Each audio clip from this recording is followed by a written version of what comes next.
चांगल्या गोष्टी चटकन कोणाच्याही नजरेस येतात आणि नजरेत भरतात। पाहणाऱ्याला त्याबद्दल असूया वाटते, मत्सर वाटतो आणि त्याचा नकारात्मक लहरी सकारात्मक व्यक्तीला त्रासदायक ठरू शकतात। यालाच दृष्ट लागणे असे म्हणतात। यावर उतारा म्हणून आपल्याकडे दृष्ट काढण्याची परंपरा आहे। वास्तुशास्त्रानुसार मीठ नकारात्मक लहरी शोषून घेते, म्हणून घरातही कानाकोपऱ्यात मीठ ठेवण्याचा सल्ला दिला जातो। दृष्ट काढतानाही मिठाचा वापर केला जातो। तसेच फोडणी पात्रात मोहरी पडल्यावर चटाचटा तडकाला सुरुवात करते। या दोहोंचा एकत्रित आवाज ऐकल्याने मीठ मोहरी जाळल्याच्या वासाने दृष्ट जळली असा निष्कर्ष काढला जातो। आता दृष्ट काढण्याच्या पद्धतीही बऱ्याच आहेत। मीठ मोहरीने, फुला पानांनी, पोळी किंवा भाकरीच्या तुकड्याने, पाण्याने, केरसुनीने, चपलेने, पैशाने आणि आणखीही बऱ्याच तऱ्हेने। पद्धती निरनिराळ्या असल्या तरी त्यामागील हेतू अजिबात वाईट नाही। बुद्ध ज्ञानेश्वर माऊलींनी पसायदानात मागताना जे खडांची व्यंकटे सांडो असे म्हटले आहे। याचाच अर्थ जे वाईट वृत्तीचे लोक आहेत त्यांच्यातील वाईट वृत्ती नष्ट हो, म्हणजे उरेल ती व्यक्ती चांगलीच असणार आहे।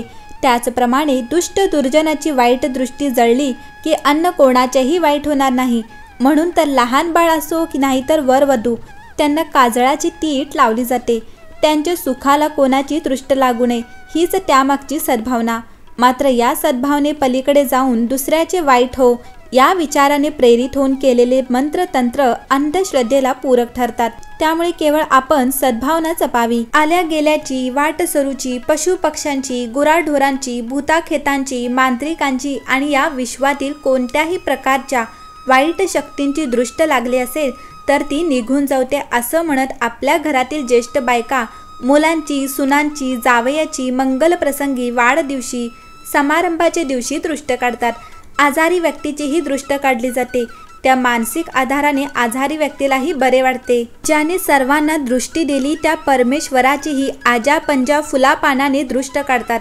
आता सांगा देवाला का कोणाची दृष्ट लागणार आहे? तरी देखील उत्सव प्रसंगी देवाची दृष्ट काढण्याची प्रथा काळानुकाळ चालत आलेली आहे। दृष्ट लागणे, नजर लागणे हा शब्द आपण व्यवहारात वावरताना बऱ्याचदा ऐकत असतो। विशेषतः लहान मुलांच्या बाबत याचा वारंवार वापर होताना दिसतो। अमुक यांची नजर लागली म्हणून बाळाने खाणं सोडलं वगैरे, किंवा जर कोणतं काम होत नसेल तर त्या कामालाच कोणाची तरी नजर लागली आहे अशा प्रकारचे वाक्प्रचार वापरले जातात। दृष्ट किंवा नजर खरंच लागते का?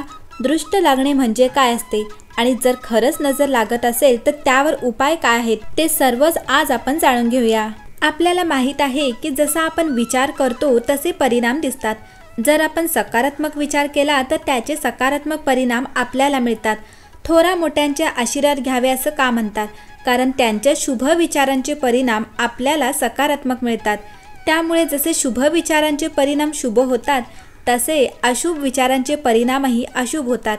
जर कोणी मत्सराने, द्वेषाने एखाद्या व्यक्तीविषयी विचार केला तर त्या नकारात्मक विचारांचाही परिणाम त्या व्यक्तीला भोगावा लागतो। या नकारात्मकतेचा त्रास प्रत्येकच व्यक्तीला होतो असं नाही। जे लोक जास्त सेन्सिटिव्ह असतात किंवा लहान मुलं जे फारसे बहिर्मुख नसतात अशांना हा नजर दोषाचा त्रास जास्त होत असल्याचं दिसून येतं। आपण बऱ्याचदा कोणाला तरी दोष देत असतो की अमुक एका व्यक्तीची दृष्ट लागते, ती व्यक्तीच असा विचार करते असं म्हटलं जातं। पण त्या व्यक्तीचं नाव घेतलं जात असतं, तिलाच माहीत नसतं की त्याची दृष्ट लागते म्हणून। आता अशा स्थितीत ज्योतिषशास्त्र काय म्हणतं? ज्योतिषशास्त्रात असे काही योग सांगितले आहेत ज्याला विषघटी, विष नाडिका असं म्हटलं आहे। त्या योगावर जर कोणाचा जन्म झाला व्यक्तीला जन्मतः असे काही वैशिष्ट्य असते की जर त्या व्यक्तीने कोणाविषयी नकारात्मक विचार केला तर त्याचे परिणाम भोगावे लागतात। दृष्ट लागणे म्हणजे काय? प्रत्येक सजीवाला एक औरा म्हणजे वलय असतं, जे विज्ञानही मान्य करतं। या औरावर दुसऱ्याच्या चिंतनाचा, विचारांचा, सहवासाचा परिणाम होत असतो। असा परिणाम होऊन आपला ओरा डिस्टर्ब होणे म्हणजे दृष्ट लागणे होय। आता दृष्ट काढणे म्हणजे काय? हा औरा अफेक्ट होऊ नये म्हणून जे करतो त्याला दृष्ट काढणे म्हणतात। त्यामुळे जर तुम्ही बघितलं असेल की घरातली आजी किंवा कोणी थोर मोठे दृष्ट काढतात तेव्हा ते एका विशिष्ट पद्धतीने दृष्ट काढत असतात। ते ज्या पद्धतीने हात फिरवतात त्यात आपला पूर्ण ऑरा कव्हर करणे आवश्यक असते। याला ऑरा प्युरिफिकेशन प्रोसेस म्हणतात। दृष्ट काढण्यासाठी शास्त्रशुद्ध पद्धत कोणती? तर दृष्ट काढण्यासाठी सैंधव मीठ किंवा जाड मीठ, पिवळी मोहरी या दोन गोष्टींमध्ये ऑरा प्युरिफिकेशनचे मोठे सामर्थ्य आहे। आंघोळ करतानाही जर हे मीठ पाण्यात टाकले तर आपल्याला जास्त फ्रेश वाटते, कारण ती ऑरा क्लिनिंग प्रोसेस आहे. तर दृष्ट लागली हे कसे ओळखावे? त्यासाठी डोकं जड होणे, डोकं दुखायला लागणं, नकारात्मक विचार वाढणे, भूक मंदावणं, खूप प्रयत्न करूनही काम होत नाही, अशा वेळी आपला ऑरा अफेक्ट झालेला असतो.